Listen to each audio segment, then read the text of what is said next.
She was one of the most powerful women in the early Roman Empire, the wife of Augustus, first Empress of Rome, Livia Drusilla. Throughout history, Livia has had quite the infamous reputation. Ever since ancient times, she's been portrayed as scandalous and manipulative, a murderous villainess who oversaw the deaths of multiple members of Augustus's family to ensure that her son, Tiberius, became the next emperor. There were even rumors that she poisoned Augustus. But how much should we believe of these rumors? Who was the real Livia? Our guest is Dr. Emma Sutherland. Emma, welcome back to the podcast. It's a pleasure to have you back on The Ancients. It is such a pleasure to be back. It feels like it's been ages. I've missed you. I've missed your audience. I am thrilled whenever I get asked back. Well, it has been too long. I've missed you too. It's been over a year since we did Zenobia together, and now we're back to talk about another extraordinary woman from the ancient Roman world. I guess it's fair to say with Livia, quite a scandalous reputation today, doesn't she? But do you feel, big question to start off, more of a villain or more of a victim when it comes to Livia? Oh, well, I don't think she's a victim. I will say that.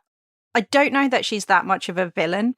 Like, the villain reputation that she has comes very much from Robert Graves, but she's definitely not a victim either, because she is seemingly in control of everything that is happening, and she has genuinely astonishing power in the Roman Empire.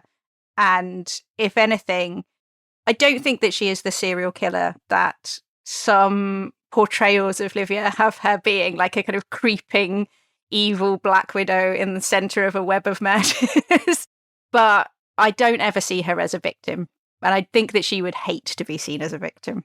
So with the sources that we have for Livia, can you explain them first of all? Because if this is the reign of Augustus, the beginning of the Roman Empire period, it feels like you have quite a lot of sources to play with.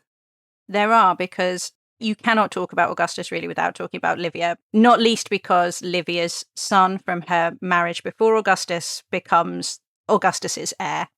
And so nobody is able to talk about him without talking about her.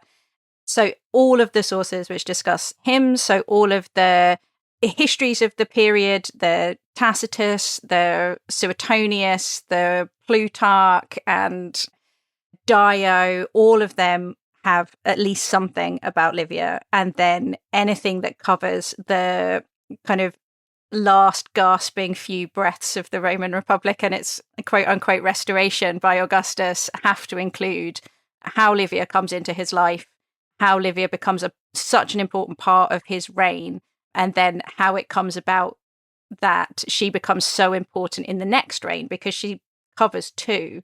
So anything that's on Tiberius also has to cover her, because she's so important in his reign as well. And he's so like, Mom, about everything.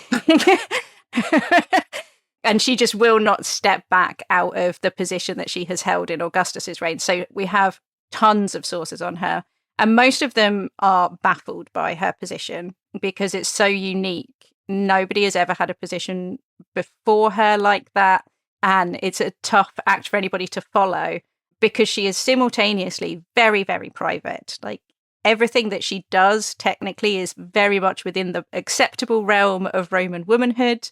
And she never takes any position that she shouldn't take. She's very good at that. But at the same time, she obviously has so much power. She can grant consulships. She can get people a good job. She can make sure that people get the good legions, or give them money, or sponsor them so that they can do whatever they want to do. And so she does have genuine political power, and that freaks people out. So they talk about her a lot.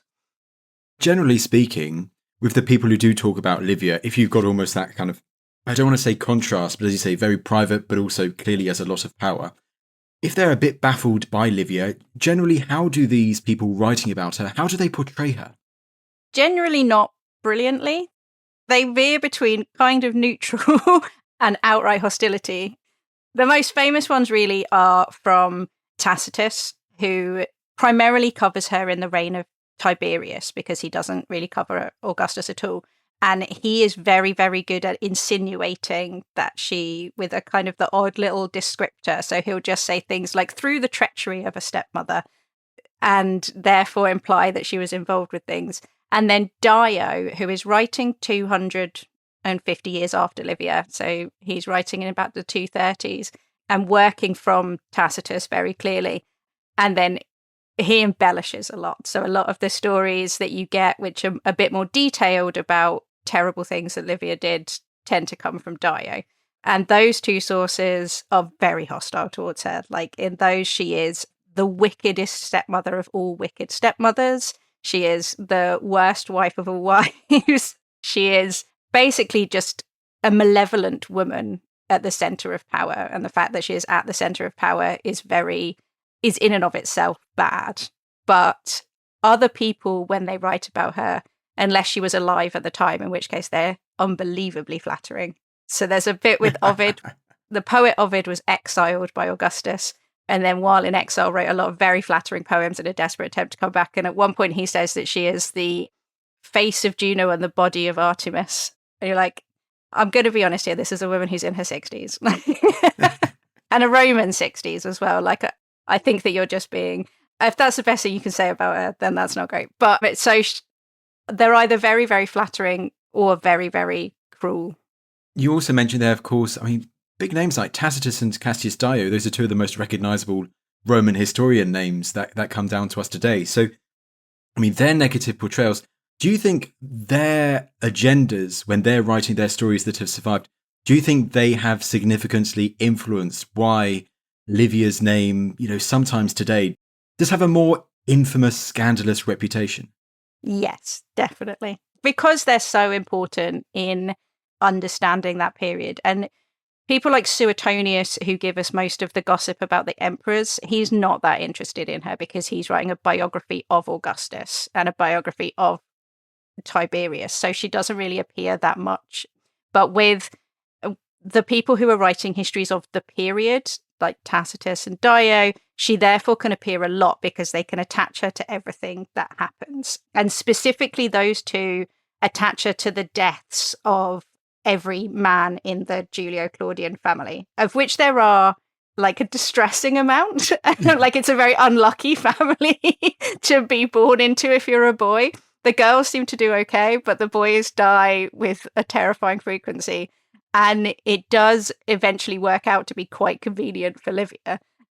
But so they attach her to her every possible death, including eventually the death of Augustus, who they suggest she might have had a hand in as well, just in order. And then they create from this narrative of her, and they never say it outright. They just imply it by bringing it up over and over again, that she murdered her way through the Julio-Claudian family, or the Julian family, in order to make sure that her son would be the next emperor.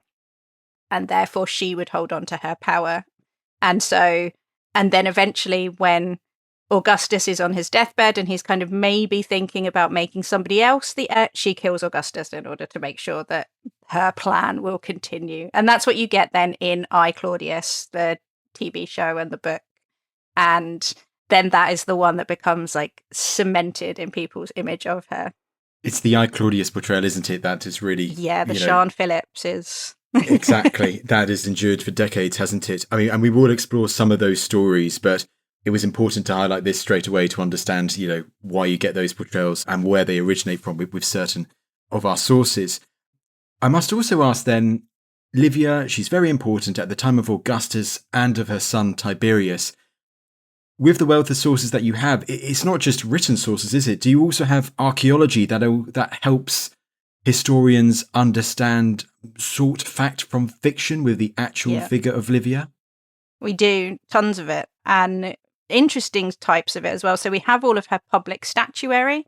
So she's the female face of Augustus's reign, and he is like recreating Roman culture from scratch, really. So she gets put out as this kind of unaging vision ideal of feminine virtue over and over again in all of his statuary. On his coins, she appears over and over again as kind of various female virtues of chastity and fecundity and all of these other things. And she is put out as this idea of family and continuity and female virtue that he wishes to portray. But then we also have the archaeology of her actual life. So we have things like her palaces that she lived in. So Livia's house on the Palatine is still there, and various homes that she owned all over Italy, which you can see because of the bricks which have been stamped with her name on.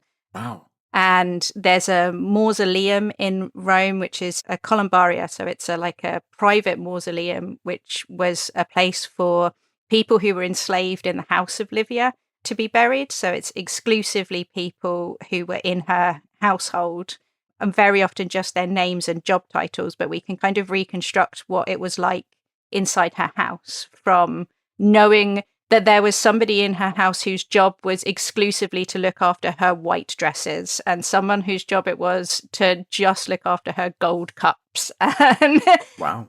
somebody whose job is very, it's a word that has never been used before or again in Latin, and nobody knows what it means, but either means somebody who looked after her handbags or someone who folded her clothes. And that was their job. So we have all of this huge amount of archaeology of how she is portrayed by Augustus and by his regime, which is as modest and always young, always very kind of neat and tidy, and the kind of feminine virtue of wool spinning and that kind of thing. And then we have what her life was actually like, which is that she had a whole load of people, a whole load of clothes, and a whole load of cups. A lot of stuff and buildings and holiday homes. And yeah, she was extraordinarily rich. So it's nice to be able to see multiple sides of her. Absolutely extraordinary. Clothes and cups. There you go. Yeah. If we go back to the beginning then, so pre the Emperor Augustus in the late Roman Republic, I mean, do we know much about Livia's early years, Emma? We do, because they're unbelievable. She had a whole life in the first 20 years of her life. She did more in the first 20 years than I've managed in about 40, because she's married by the time she's 15. So she gets married in 43 BCE, so the year after Julius Caesar is executed, and she marries a guy called Tiberius Nero, who is very much on the anti-Julius Caesar side of things. Oh, okay. And that's where she's up. The next year, she gives birth to Tiberius. So she's 16 when she gives birth to him, and immediately gets caught up in the civil wars that happen in the aftermath of Julius Caesar's assassination, on the opposite side to Octavian, who then becomes Augustus. So one of the first things we know about her is that she has to escape from a town in Italy, which Octavian is besieging, because her husband joins a rebellion against him, basically, and against his land confiscations. And they have to escape, and they almost have to leave Tiberius, the baby, behind, because he is crying so much that he is going to give them away. And it's only that she manages to calm him down. But it's literally an escape by night in order to get to Greece. They then go to Greece, where they have to, for some reason, possibly her husband just upset some people, they have to escape from Sparta as well when that house is burned down. But she has to flee across the empire. And by the time she is 19, she has already had to travel around in a civil war, choosing the wrong side, basically. And then at some point, when she is pregnant with her second child, she meets Octavian in person, and he just falls head over heels in love with her. And he's a few years older than her, and he's also calling himself Julius Caesar and has a big army and is scary. And essentially he is like, I would like to marry you. And she's like, well, I'm married and pregnant. And he's like, I see no problems. I don't see what the problem is. And so they wait until she has her second child, Drusus, and then get married days later. And he just steals her from her husband, basically. And we kind of have to assume, by how incredibly dedicated she is to his cause after that she was also into him, or at least learned to be into him, because she, genuinely spends the next 50 years of her life supporting him in every possible way, and above and beyond what she would need to. But it is and she's 20 when she marries Octavian, and she's on her second marriage, her second child, her second flee from opposing armies. And then she has this whole life of becoming and being an empress ahead of her. So, and she comes from this very ancient, very noble family. Right. That's what I was going to ask. Like, how prestigious a background did she have? That could have also made her very attractive to Octavian. This also is potentially one of the reasons why he grabs her, although there's no shortage of Claudian women around. But she comes from this Claudian family who are incredibly ancient. They have hundreds of consuls and very famous names going right the way back to the time of Romulus in their family. And they have things like the Appian Way is named after a Claudian, Claudius Appius, and the first aqueducts in Rome are Claudian. They are the family of Rome, really, until Augustus comes along and gloms onto them and makes them the Julio-Claudians. So she has this real weight of kind of old, traditional Republican power behind her in this little 20-year-old body.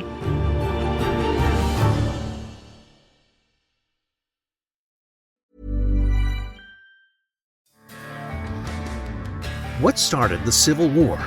What ended the conflict in Vietnam? Who was Paul Revere? And did the Vikings ever reach America? I'm Don Wildman, and on American History Hit, my expert guests and I are journeying across the nation and through the years to uncover the stories that have made America. We'll visit the battlefields and debate floors where the nation was formed, meet the characters who have altered it with their touch, and count the votes that have changed the direction of our laws and leadership. Find American History Hit twice a week, every week, wherever you get your podcasts. American History Hit, a podcast from History Hit.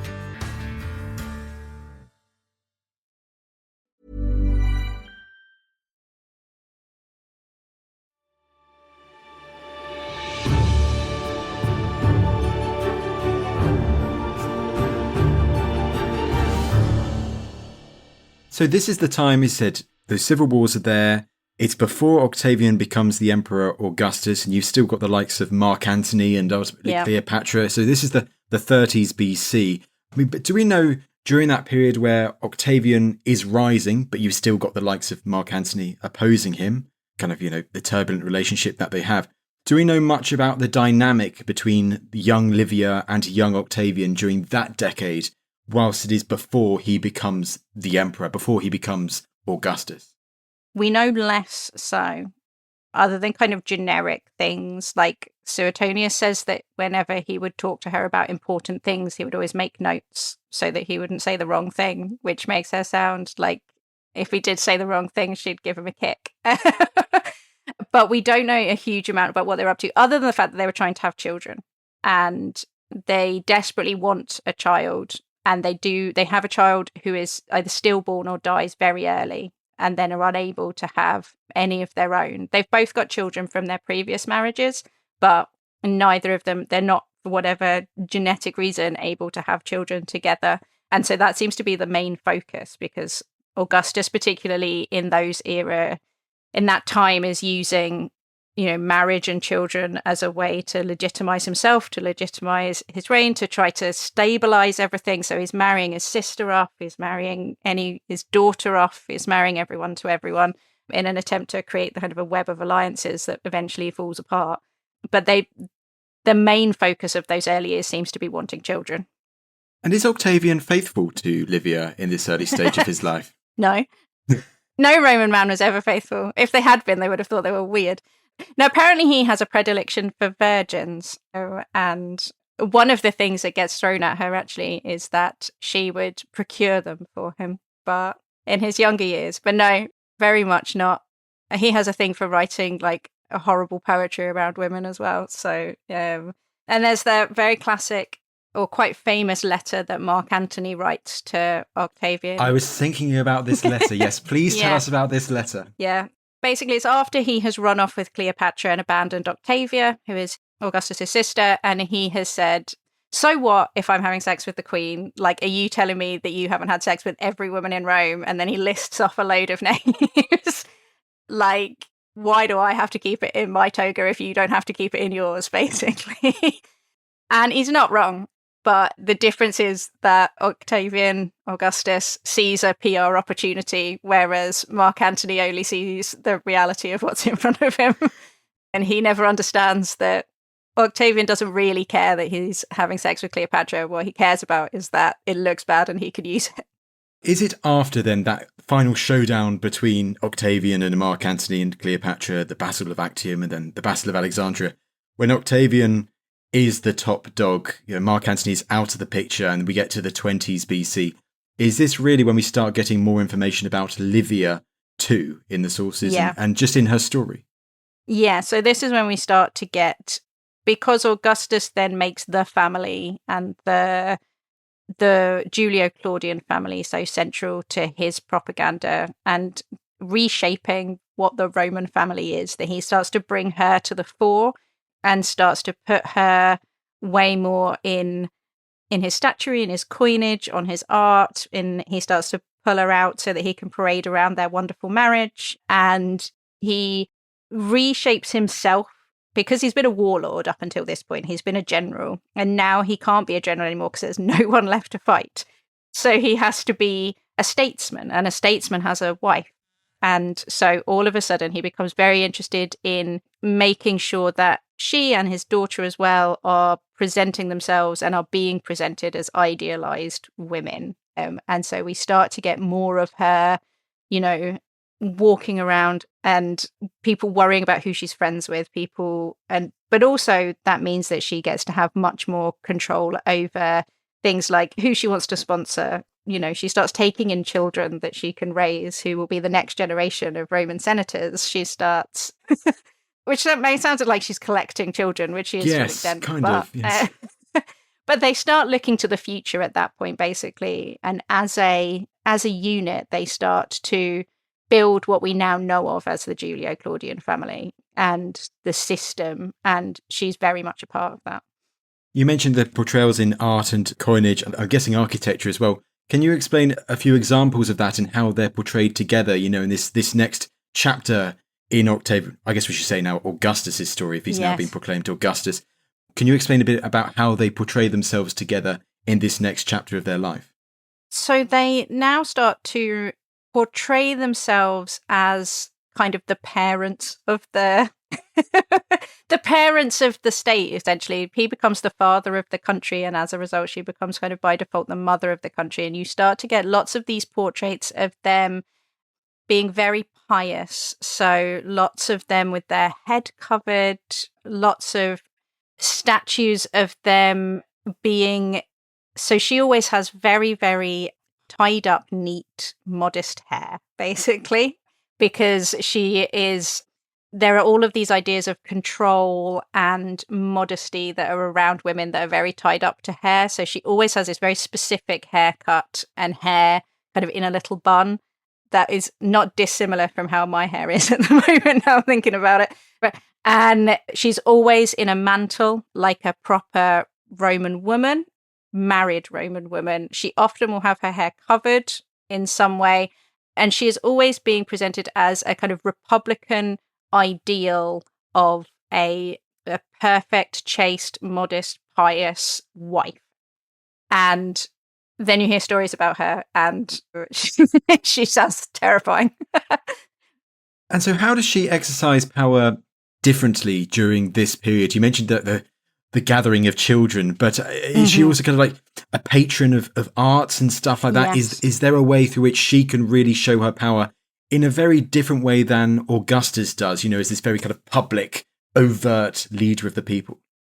Yes. Well, she has her own kind of moments of public overt. She has the portico of Livia is built quite early on, which is, a big space which is built in the Forum and then named after her, and is a real big statement of her importance to the regime, because then everybody has to say, oh, do you want to meet for board games at the Portico for Livia? And it's a real statement. But what she does is she largely does everything in the way that she is supposed to, which is that she has dinners with people, she meets people, she talks to people, she maneuvers people around. So, for example, the Emperor Galba, who is emperor for like 8 months in 68 to 69 after the death of Nero, his career is sponsored almost entirely by Livia at the beginning. So she like pays for him. She makes sure that he gets positions at the beginning. She is responsible for him eventually becoming a very bad emperor. And there's also this wonderful moment. This actually happens in Tiberius's reign, but I think that it's telling of what she's used to doing, which is that she basically draws up a list of people that she wants for a particular set of magistracies. So to be praetor, to be consul or whatever. She's like, these are the guys that I want for the next round. And he says no. And she gets so furious at Tiberius that she starts pulling out all of these letters that Augustus has written about him and chasing him around the house, and is like, when you were 18, Augustus said you were horrible. And like basically that's her, like she's so used to being able to say, well, I want Galba to have the consulship, and have Augustus say, okay. When Tiberius says no, she's just completely thrown by it. So that is how she is able to exercise this power. Right. And it's through advising Augustus and saying, well, I think we should do this. And I think that Galba should be praetor, and she can do this so much. But Emma, I guess that's important to highlight, isn't it? Because it is still quite an experimental time. Of course, yeah. Augustus has seen Julius Caesar die a horrific death because he pushed the boundaries a bit too much. So I guess, is Livia, really helping and advising Augustus, especially in these early stages, to make sure he doesn't take a wrong step, particularly when you've got these senators and probably got quite a few hawks looming around him in the Senate and in Rome at the time. Yeah, and having her there as a partner almost makes him look more reasonable in what he's doing. She's almost a kind of legitimizing cover, because he's like, look, I'm just acting like any guy would. It's not me out here being like, I'm not a dictator, I'm not consul for life, I'm not a military guy, I'm now just a man with his wife, and we're just giving you advice. She gives me advice, I give you advice. It just so happens that you all agree 100% of the time that our advice is the best. So they're able to present themselves as just a normal family. Like everyone's wife gives them advice. It just so happens that my wife gives the best advice. And and just so happens that my wife knows all of the senators. Another thing that we see in the reign of Tiberius, which is never mentioned during the reign of Augustus, but is again a thing that Tiberius stops her doing, so we know that she was doing it, is she would have dinners at her house with the senators.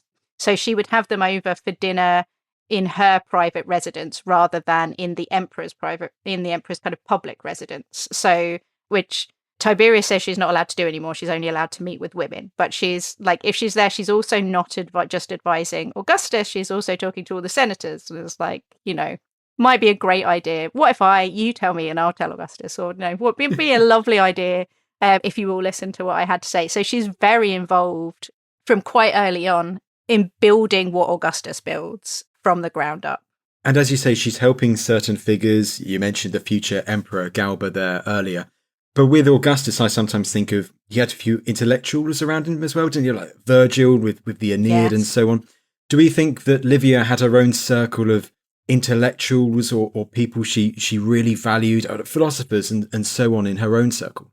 She does have philosophers around her, although it's never considered to be particularly feminine to surround yourself with philosophers. So it's not something that they ever make a big deal of for her. Like, unlike later emperors, when it's become a bit more acceptable for women to be intellectual, at the time that she is, like, she has philosophers who are like her personal philosophers, but they are always her personal philosophers. She's never like sponsoring their careers in a public way, like the way that, Augustus has Maecenas, and then he's paying for Virgil, and he's promoting the works of certain people like Horace as being kind of fundamental to his project. For her to do that, it would not be considered appropriate feminine behavior. That would be considered to be a bit too public to be intellectual. And coming out of the late Republican tradition, where it's considered to be, that's the kind of thing that a Clodia or a Fulvia would do, would be to hang out with artists. And therefore it's a bit libertine. And she is never a libertine woman. Like, the veneer of conservatism which is disguising the amount of actually radical politics that they are doing.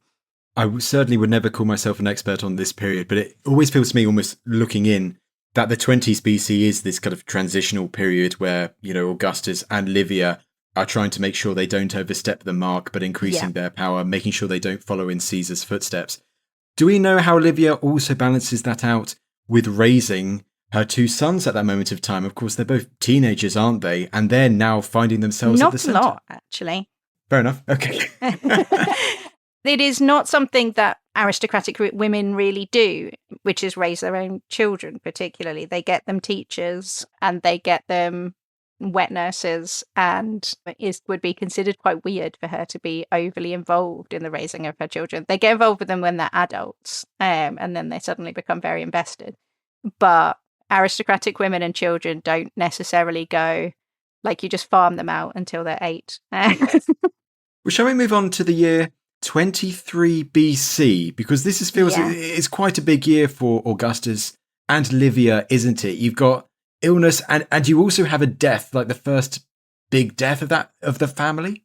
It is the first big death of the family, and it's huge for Livia and huge for Augustus. This is the death of Marcellus, who is the son of Octavia from her first marriage, and is at that time the 16-year-old husband of Julia, who is Augustus's daughter from his previous marriage, the Julia Claudian. And Octavia's is Augustus's sister. He's his sister, yeah. So he has basically been marked out as the person that Augustus seems to be choosing as his successor. So he is giving him lots of privileges. He's giving him lots of space. He has been giving him commands in the army already, even though he's a teenager. He's married. He's made him his son-in-law, which is quite a big deal. And all of a sudden, there is a plague that runs through Rome. Augustus, he's Augustus by now, gets sick from it. Marcellus gets sick from it, but Marcellus dies. And he is then given a huge public funeral. And this is the first time that the Julia Claudian family is treated like they are a royal family, really, because his death is not just a private death, it is now a death for the empire.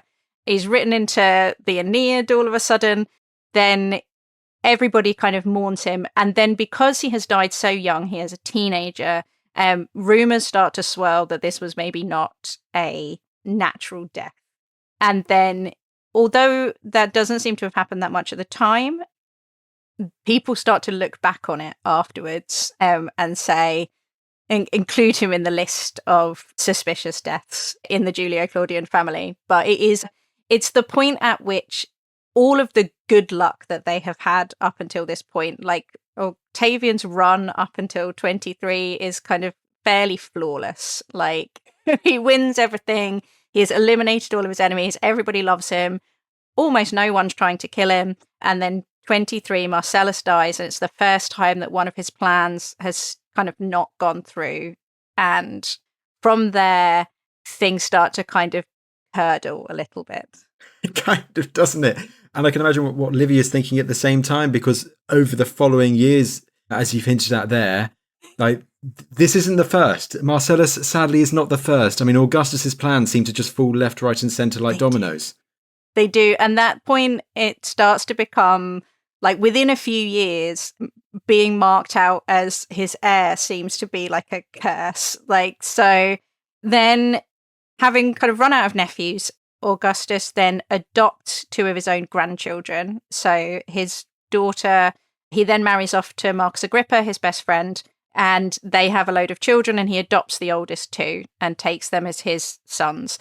And then he starts raising them as his children and to be his heirs. So he's clearly grooming them from a very young age to take over the empire. They're called Gaius and Lucius. Marcus Agrippa dies, but he is in his 50s, so that's like not considered to be so terrible. But then in very rapid succession, within 6 years of each other, Gaius dies of illness in Marseille, and then Lucius dies.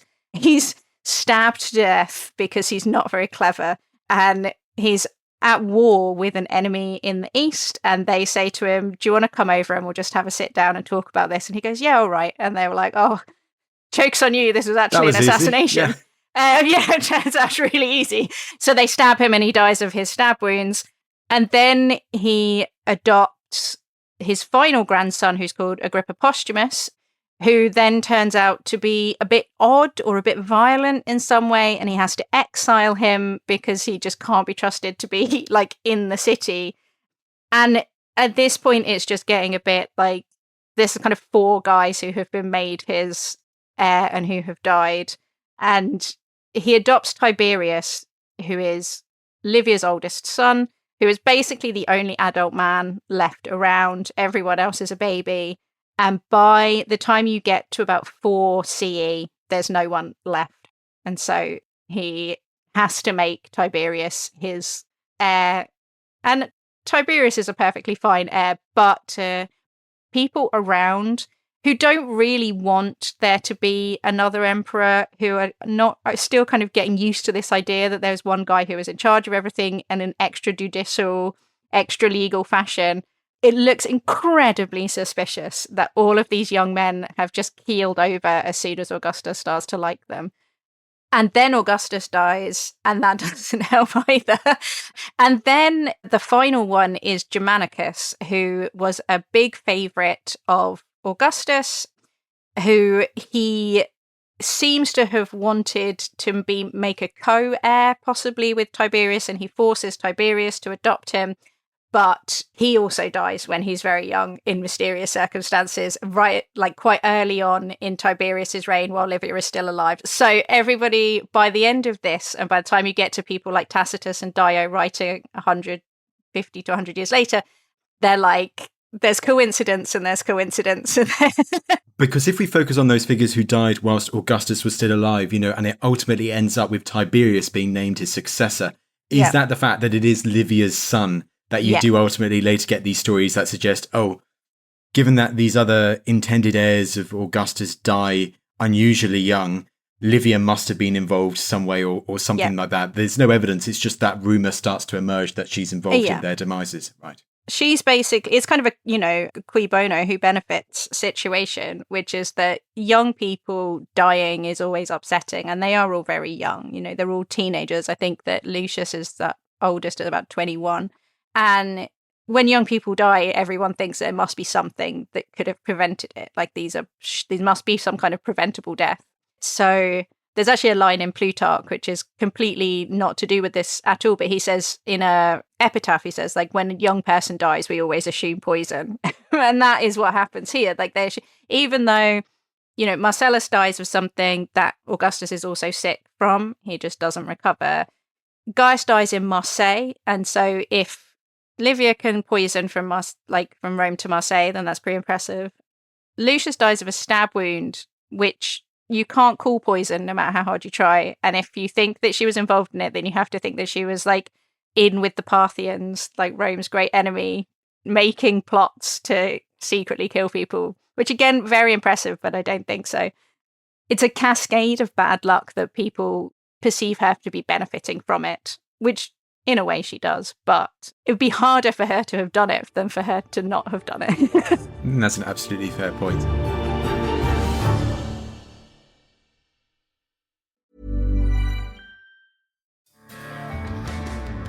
What started the Civil War? What ended the conflict in Vietnam? Who was Paul Revere? And did the Vikings ever reach America? I'm Don Wildman, and on American History Hit, my expert guests and I are journeying across the nation and through the years to uncover the stories that have made America. We'll visit the battlefields and debate floors where the nation was formed, meet the characters who have altered it with their touch, and count the votes that have changed the direction of our laws and leadership. Find American History Hit twice a week, every week, wherever you get your podcasts. American History Hit, a podcast from History Hit.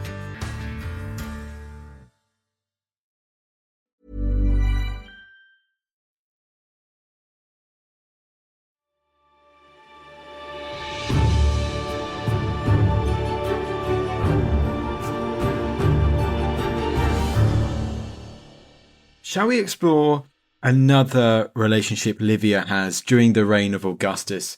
One which I think is really interesting to cover because I guess we can also use it to explore her relations with women in this emerging imperial family, which is, of course, Augustus's young daughter, Julia. Yes. Now, Emma, can you give us a bit of a backstory to Julia? You've mentioned how she was married to Marcellus, who died young in 23 BC, and then marries the much older Agrippa, Augustus's best friend. But can you explain a bit more about who she was and her character, and how she ultimately comes to blows with Livia? She does. So she is the daughter of Augustus's first wife, Scribonia, and they don't get on at all, and Augustus divorces her on the day that Julia is born. That's not good. That's not good for the child, I must say. It's not. And then he kind of abandons them, and you get the feeling that he probably would have kept them in, like, had little to no interest in her for most of the time, except that he didn't have any children with Livia. And so he takes her into the palace and then starts to raise her and uses her as a proxy for a son, basically, as a way of making sons-in-law. So her job is that she marries men and has children, and then the men that she marries have been marked as his successor. So she marries Marcellus when she's a teenager. When he dies, she marries Marcus Agrippa. When they have 6 children, when Marcus Agrippa dies, then she is married to Tiberius. And that's when things start to go wrong, because they absolutely despise each other. And in fairness to Julia, she's very well behaved up until that point. So for like first 30 years of her life, she does exactly as she is told. She has the children, she marries the men, she doesn't cause too much trouble. But she is married to Tiberius. They despise each other quite violently, and they both go off the rails at the same point. But she basically, her revenge or her rebellion against her father is that she just starts having sex with absolutely everybody. And it seems that she's always had quite a kind of lively personality. Like, she's always been interested in having parties and telling jokes and looking pretty and hanging out with fun people, much to the kind of disapproval of Livia and Augustus. There's this 4th century collection by a guy called Macrobius, which has all of these kind of jokes that they tell. And it's always Augustus being like, why can't you have better friends like Livia? Like, why do you have to be surrounded by handsome young men? Why can't you be more like your stepmother, who is always surrounded by like old wise men? Why do you have to pluck out all of your grey hairs? Why are you wearing makeup? Why are you wearing such a pretty dress? That kind of thing. And she just kind of goes a bit wild. And the stories are of her having an affair with Mark Antony's surviving son. Yes. Yeah. So, which is a real kind of like 2 fingers up to dad. And then real wild stories about her having sex on the rostra in the forum. So in like the center of the Roman Republic, of having sex on or nearby a Statue of Liberty, which opponents to Augustus used, like really publicly and flagrantly and quite aggressively, like flaunting the fact that she's really angry at her dad. And when he finds out about it, which is quite quickly, he has her exiled to an island and says that she is never allowed to speak to a man ever again unless they're very ugly. Is that line really in there? Unless they are very ugly, yeah, she cannot speak to a man. Yeah, so eventually he relents, and after 5 years she is allowed to move back to mainland Italy and live in a town, but he still will not allow men to visit her. And with Livia, do you think Livia is involved in that at all? It doesn't sound like they had a very good relationship. They did not have a particularly good relationship, but everything that you get actually is Augustus being furious, because the people, and Livia seems to largely stay out of it, although there's a question over whether she owned the house that she was exiled to. But she certainly doesn't feel any sympathy towards Julia, because when Augustus dies, she does nothing to help her. And Augustus is furious, and I suspect Livia is equally furious. Like, whenever people say, won't you let Julia come back to Rome, he's like, no, I'd literally rather die. He never ever forgives her. Well, let's move on then to 14 AD. This is the death of Augustus, and Livia's still around. But even Augustus's death, this is also a story where Livia, that more scandalous side of Livia that has survived to us today, thanks to the likes of Tacitus and Cassius Dio, it rears its head here as well. It does. I actually kind of love this story because basically it seems that the core of it is that when Augustus died, he's like 80, 86, I think. She didn't let the information out of the palace for a little while. And she made sure that everybody was on board with Tiberius before she told anybody that he was dead. And as a result, this kind of then spirals into stories. And the earliest sources are kind of a bit tiptoey about it. So they'll be like, oh, maybe I'm not 100%. There were rumors and suspicions. And Pliny says like Pliny the Elder, who is a natural historian, polymath, he says that there was kind of suspicions that there were intrigues involved. So you get this kind of innuendo about it. And then you get Cassius Dio, who has no time for innuendo whatsoever. And he's like, right, this is what happened.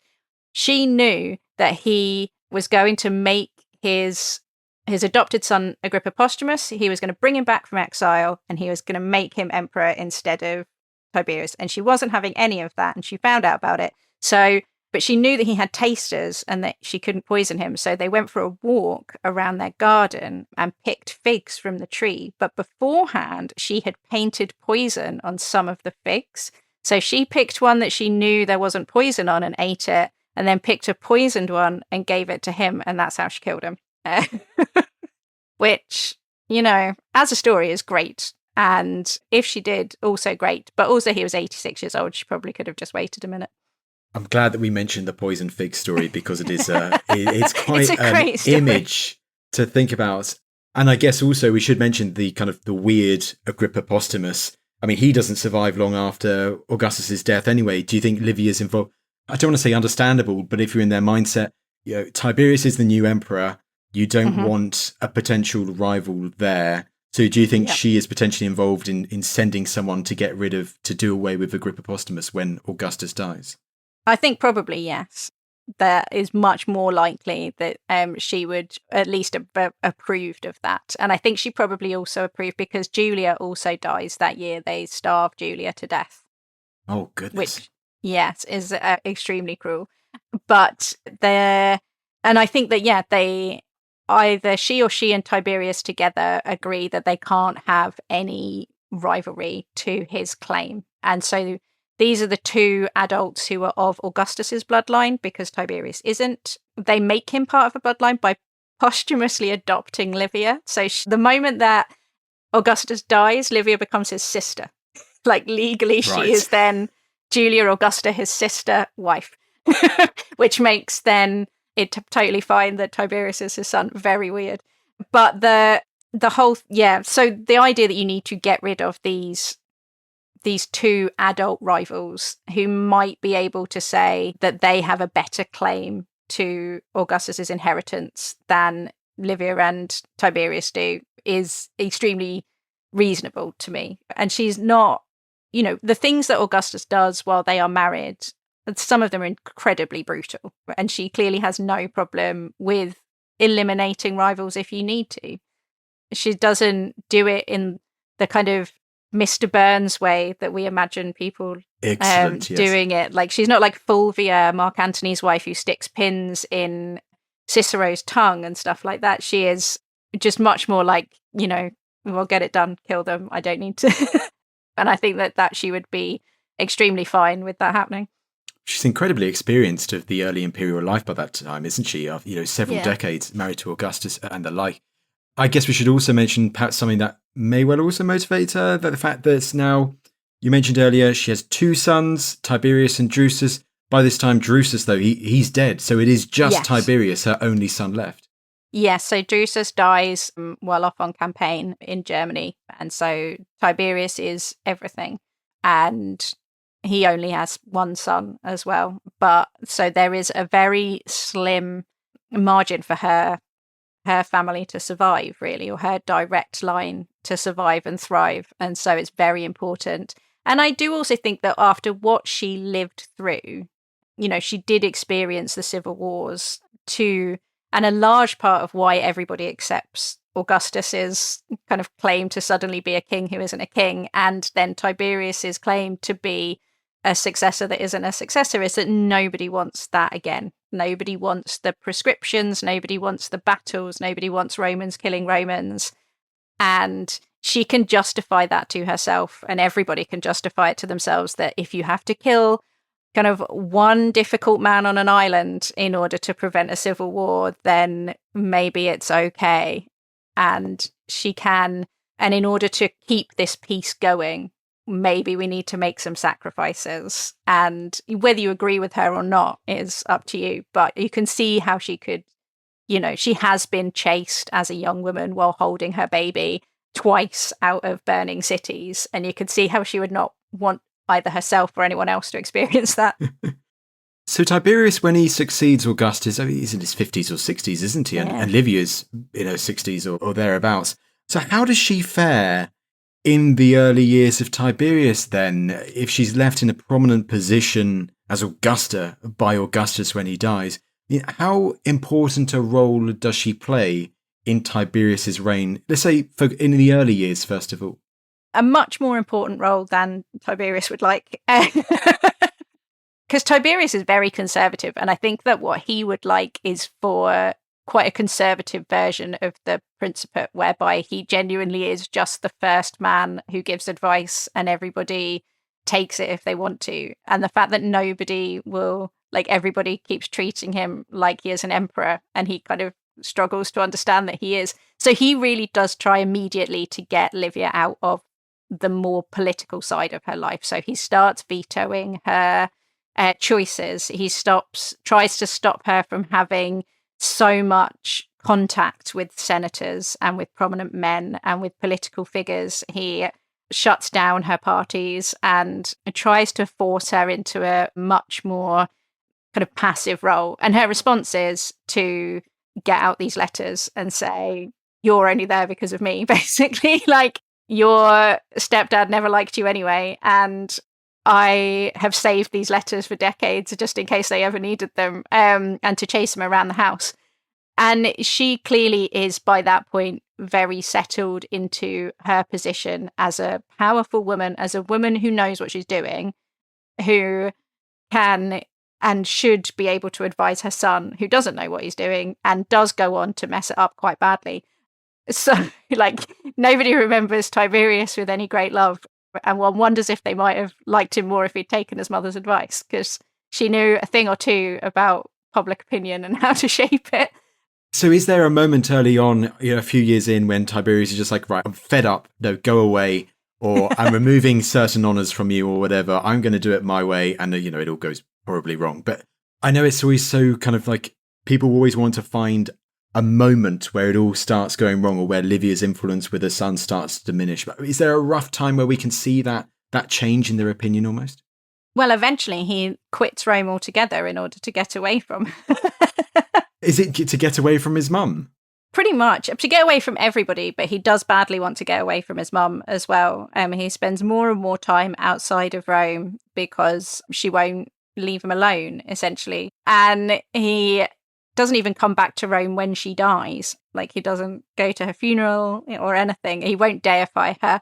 And so eventually he does quit Rome in order to get away from her, which is quite a big deal.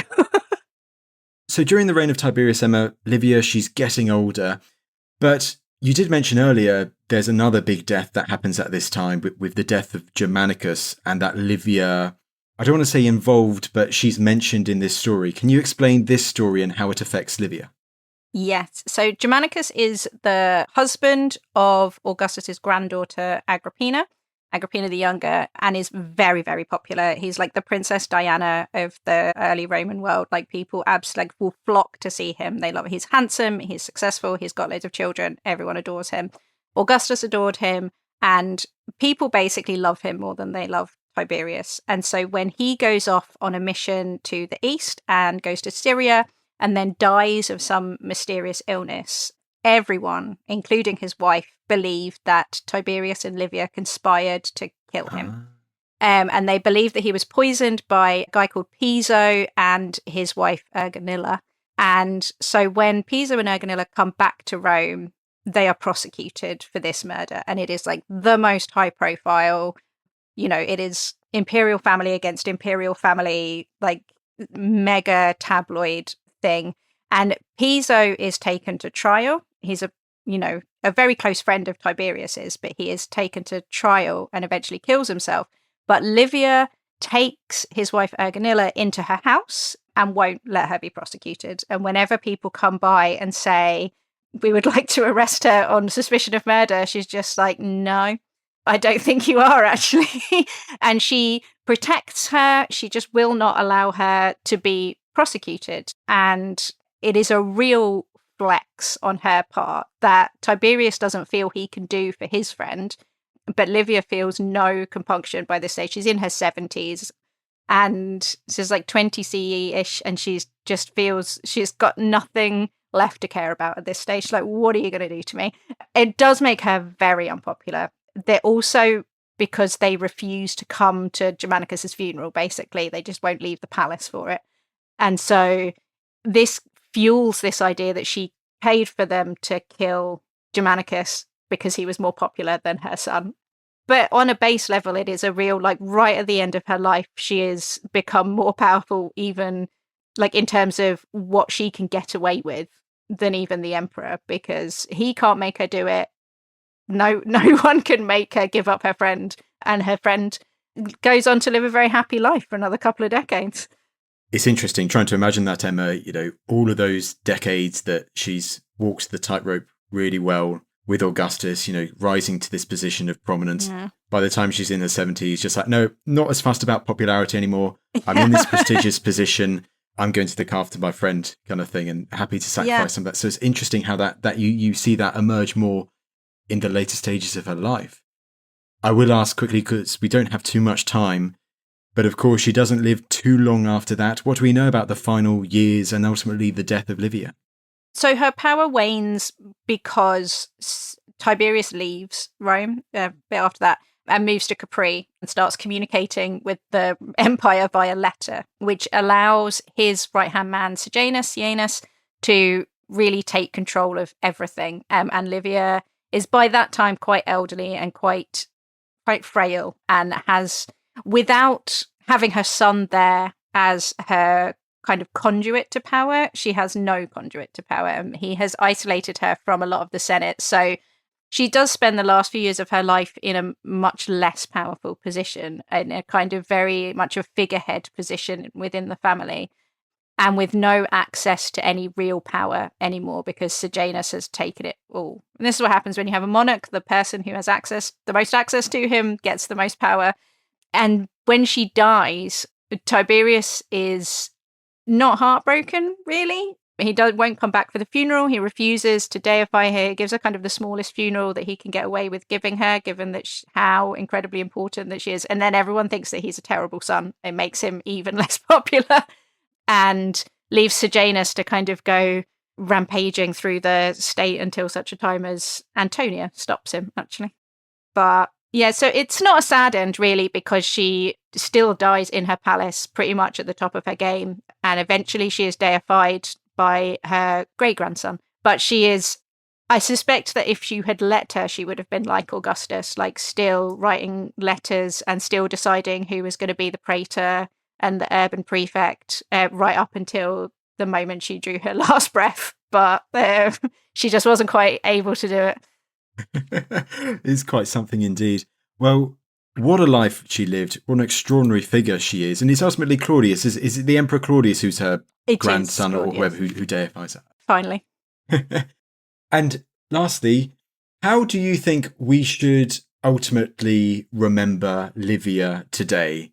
Not a villain, not a victim. I mean, how should how should we think of Livia? I think that you should remember Livia as an incredibly political woman. I think that her womanhood often gets in the way of how incredibly savvy she was. Because of the way that the world worked in the Roman Empire, she was only able to access her position because of who she was married to. She would never have had that by herself. But of all of the women who have access to the amount of power that she had, she works it so much better than everyone else. Before her, you have Fulvia and Cleopatra, and after her, you have people like Agrippina the Younger, Messalina, who try to be like Augustus's, and she is the only one who does it well. And I think that she would be an unbelievable, like, Margaret Thatcher if she had been allowed to. And so I think that's probably how you should think of her, as a politician more than anything else, like, who is very invested in her political project, which is allied with her husband's political project. Emma, this has been absolutely fantastic. Last but certainly not least, your most recent book, or it's one of your recent books, isn't it, which explores the stories of many extraordinary women from ancient Rome, including Livia? It doesn't include Livia, because Livia already has 2 biographies, and I wanted to do women who didn't have their own biographies. But it does include Julia, so it has got Julia Caesar in there. But it's a history of the Roman Empire in 21 women, and goes from the beginning to the end of the Western Empire through 21 women that you've probably never heard of. Well, Emma, just goes to me to say, as always, thank you so much for taking the time to come back on the podcast. It's always my pleasure. Well, there you go. There was Dr. Emma Southern returning to the podcast to talk through the extraordinary story of Livia, the first Empress of Rome. I hope you enjoyed the episode. Thank you for listening to this episode of The Ancients. Please follow us on Spotify or wherever you get your podcasts. It really helps us. You'll be doing us a big favour. If you'd also be kind enough to leave us a rating, well, we'd really appreciate that. Don't forget, you can also listen to us and all of History Hits podcasts ad-free and watch hundreds of TV documentaries when you subscribe at historyhit.com/subscribe.